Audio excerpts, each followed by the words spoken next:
नमस्कार, आप देख रहे हैं एनएसडी टाइम्स। यहाँ खबरों का सिलसिला कभी रुकता नहीं। मैं अंजलि हाजिर हूँ आपके सामने इस खबर के साथ। बलिया में नगरा सिकंदरपुर तिराहे पर स्थित सेंट्रल बैंक के दूसरे फ्लोर पर साई समर्पण ग्रुप विनयना इन्वेस्टमेंट एवं फाइनेंस लिमिटेड शाखा का भव्य उद्घाटन का आयोजन, जिसमें मुख्य अतिथि डायरेक्टर अश्विनी कुमार, विशिष्ट अतिथि अजय आजाद रहे। अतिथियों को आते ही संस्था के प्रमोटरों ने माला पहनाकर स्वागत किया। सर्वप्रथम अतिथियों ने फीता काटकर उक्त साई समर्पण ग्रुप विनयना उद्घाटन किया। तत्पश्चात अतिथियों द्वारा मां दुर्गा हनुमान जी के तैल चित्र पर पुष्प अर्पित किया। तत्पश्चात कार्यक्रम की शुरुआत की गई, जिसमें संस्था के योजनाओं के बारे में बताया गया। आइए देखते हैं बलिया से हमारे संवाददाता डी प्रसाद की ये रिपोर्ट। नमस्कार, मैं मौजूद हूँ बलिया का आपका आदर्श नगर पंचायत नगरा में, जो एक यहाँ पर ब्रांच का ओपनिंग हुआ है। सर मुख्य अतिथि मौजूद हैं। सर से मिलकर के रूबा जाने का हम प्रयास करेंगे। आज किस मौके पर उपस्थित हैं, आज क्या कुछ सर बता रहे हैं। सबसे पहले सर एनएसडी में आपका स्वागत है। Thank you sir. आज सर मैं अश्विनी कुमार फूलपुर आजमगढ़ से बिलोंग करता हूँ। आज बलरा नगरा की एक पवित्र पावन धरती पर आज हमारे विनयना इन्वेस्टमेंट का उद्घाटन हुआ है और इसमें हम लोग जो है फाइनेंशियल हमारा ये सिस्टम हमारा डायरेक्ट एनबीएफसी से आरबीआई गाइडलाइन पर इसमें हम लोन बांटने का काम करते हैं। ये हमारा मुख्य उद्देश्य है। यहाँ के किस तरह का लोन देते हैं आप? सर यहाँ हम देते हैं, जैसे हम किसी को 10,000 से लेकर 5 लाख तक देते हैं हम लोन। जैसे किसी को हमने 10,000 रुपया लोन दिया, किसी दुकानदार को, दुकान वालों को ही देते हैं इस सिस्टम पे। दुकान वालों को हम दिए तो 100 रुपये हम पर डे लेते हैं 120 दिन के लिए, और 120 दिन में 10,000 का हम 12,000 लेते हैं, जिससे कि उनका भी एक ग्रोथ होता है, उनकी अपनी पूंजी ग्रोथ होती है और उससे थोड़ा हमारा भी फायदा होता है इन्वेस्टमेंट के माध्यम से। यही है सर इन्वेस्टमेंट। क्या लगता है सर कि बलिया में जो ब्रांच डाला गया है, ये आने वाले समय में कारगर साबित होगा सर? एकदम सर कारगर साबित होगा। कारगर साबित होने के सर तमाम उदाहरण हैं।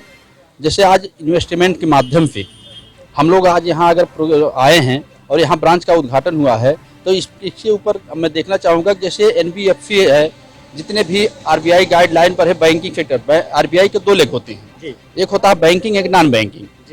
अब बैंकिंग में करंट अकाउंट जैसे आपका यूनियन बैंक है, स्टेट बैंक है, पंजाब नेशनल बैंक है, बैंक ऑफ बड़ौदा है, एक्सिस में तमाम सारे बैंक है जो बैंक हो चुके हैं, वो अब करंट अकाउंट चला रहे हैं। लेकिन आपका यहीं पोस्ट ऑफिस है, महिंद्रा फाइनेंस है, मुथूट फाइनेंस है, तमाम सारे फाइनेंस सेक्टर जो वो भी एनबीएफसी के लिए आरबीआई गाइडलाइन पर हैं। तो अभी हम फाइनेंस सेक्टर में हैं, हम भी एनबीएफसी के माध्यम से हैं। सर सबसे बड़ा उदाहरण सफल होने का है, जैसे देखेंगे आप 1894 में पंजाब नेशनल बैंक का जब गठन हुआ तो बैंकिंग था, और उसके जो ओनर थे लाला लाजपत राय जी और दयाल सिंह मजीठिया जी थे। अगर ये दोनों लोग उस समय 1894 में बैंक की नींव रख करके, और आज भी पंजाब नेशनल बैंक हमारे बीच में और एनबीएफसी का ही लाइसेंस पहले मिलता है, अगर वो सफल हैं तो सीएम गाइडलाइन पर हम भी चल रहे हैं तो हम भी सफल होंगे सर। उपस्थित लोगों से सर क्या कुछ कहना चाहेंगे? उपस्थित लोगों से हम सर यही अनुरोध करना चाहेंगे कि सिस्टम सर बहुत मजबूत है ना है। विनयना के माध्यम से जो सिस्टम में आता है साई समर्पण ग्रुप, साई समर्पण ग्रुप में हम 5 सेक्टर में काम करते हैं, जो हमारा मेन ब्रांड नेम है। उसमें हम 5 सेक्टर में सर काम करते हैं, और 5 सेक्टर में पहला सेक्टर हमारा आता है साई समर्पण माइक्रो क्रेडिट, जिसमें हम गांव-गांव समूह बना करके लोन बांटने का काम करते हैं।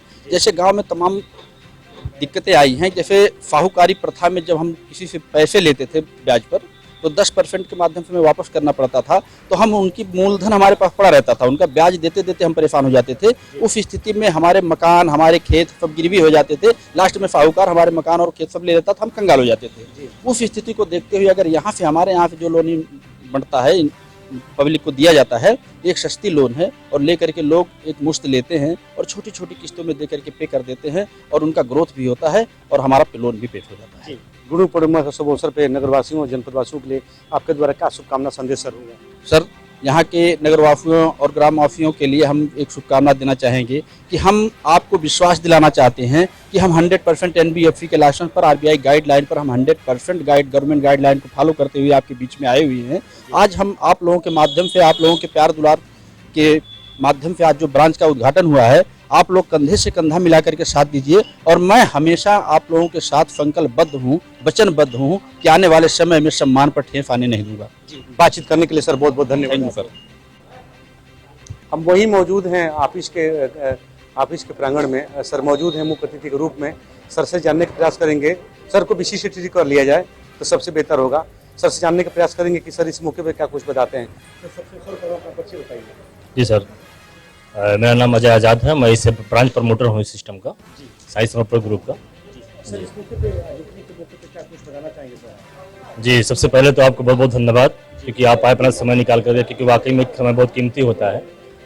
तो सर आज जैसे आज सिस्टम का ओपनिंग हुआ है, आप जानते हैं बाखूबी, आप जान रहे हैं कि जिस सिस्टम की ओपनिंग हुई है, क्योंकि साईं समर्पण ग्रुप एक ऐसा ब्रांड नेम है हमारा, उसकी मदर कंपनी है साईं समर्पण ग्रुप। उस पर 5 यूनिट पे हम लोग काम कर रहे हैं, जिसमें हम 3 प्रकार के लोन बांटते हैं। समूह का भी लोन बांटते हैं, दुकान पे लोन बांटते हैं, प्लस हम पर्सनल इंडिविजुअल लोन भी बांटते हैं। जो हमारी यहाँ ब्रांच खुली है वहाँ पे हम दुकान पे लोन करने के लिए खुले हैं। तो यहाँ पे हमारे यहाँ डेली रिकवरी होगी। डेली रिकवरी जैसे कि हमारे यहाँ अगर कोई व्यक्ति जो है 10,000 रुपये अगर लोन लेता है तो पर डे का 100 रुपये हमारे यहाँ जमा करेगा 120 दिन। जी सर। सर इस मौके पे उपस्थित लोगों से, क्योंकि पहली बार खुला है, इसको पहले से खुल जाना चाहिए सर, लेकिन पॉपुलेट करके खुला है यहाँ पे, तो सर स्थानीय लोगों से, नगरवासियों के लिए क्या संदेश देना चाहेंगे आप? जी सर, आपने जैसे खुला लेट खुला है, लेकिन सर हम शुरुआत में सन 2011 से काम कर रहे हैं।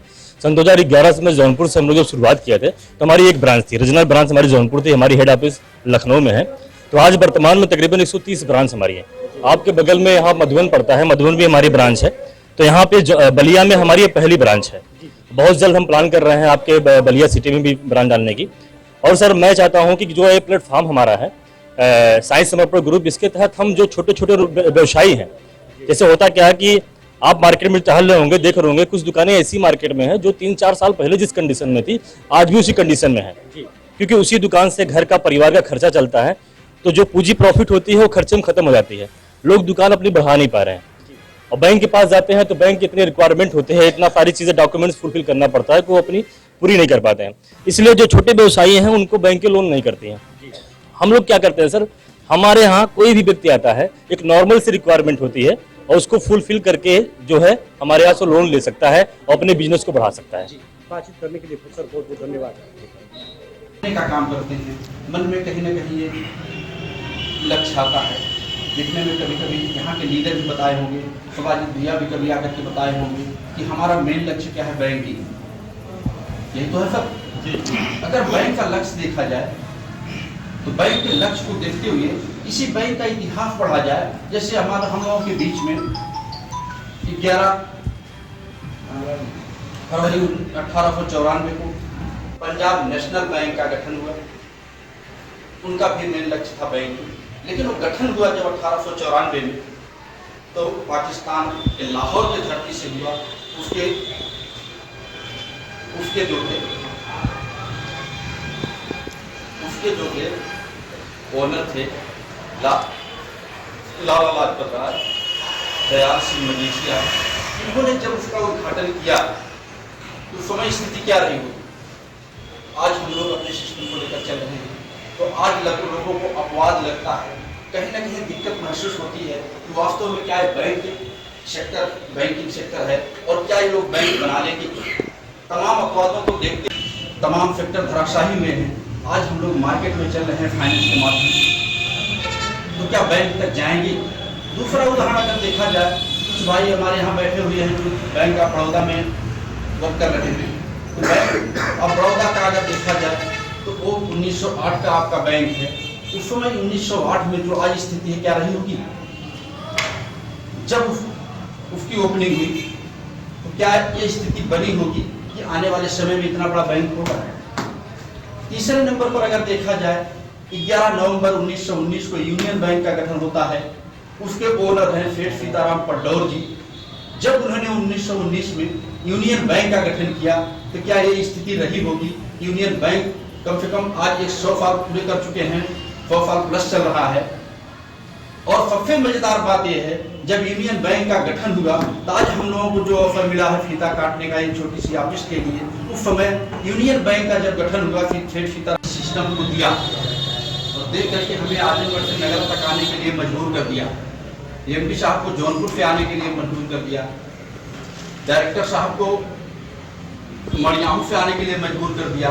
तो हम चाहेंगे उस सबके लिए जोरदार तालियों से स्वागत, अभिनंदन, वंदन किया जाए। आज इस बिनेना इन्वेस्टमेंट के बैनर तले हमारा एक मकसद है कि गवर्नमेंट 2014 से इसके पहले भी उन्होंने एक सिस्टम लाया। उसमें क्या था कि साहू प्रथा को खत्म करना। फार्मो प्रथा को, जहाँ हम पहले कहीं से लेते थे, जैसे हम किसी को उधार लेते थे 10 रुपये पर पेटेंट को लगना था 10% पे लेते थे, तो उस ऐसी स्थिति को खत्म करने के लिए अब इस सिस्टम को आप देखेंगे तो कहीं उससे बेहतर है। और फाइनेंस के माध्यम से छोटे छोटे दुकानदारों को दे करके, जो हमारे बिजनेस करने के इच्छुक हैं भाई, उनको दे करके हम एक सहयोग राशि के रूप में उन्हें फाइनेंस करते हैं। उनको जो उनके बिजनेस को बढ़ाने के लिए हम इस संस्था के माध्यम से उनको फाइनेंस करते हैं और छोटी छोटी किस्तों को जमा करते हैं। आने वाले समय में छोटी छोटी किस्तों के माध्यम से छोटी पूंजी लेकर के बड़ी पूंजी बना करके एक अच्छा व्यवसाय बन सकता है और बन रहे हैं। इस कड़ी में बस इतना ही। ताजा तरीन खबरों के लिए बने रहिए NSD टाइम्स के साथ। मुझे इजाजत दीजिए, नमस्कार। अगर आप ये वीडियो फेसबुक पर देख रहे हैं तो हमारे पेज को फॉलो करें, और अगर आप ये वीडियो यूट्यूब पर देख रहे हैं तो हमारे चैनल को सब्सक्राइब करें, और आगे आने वाली वीडियोस को देखने के लिए नोटिफिकेशन के आइकन को प्रेस करें।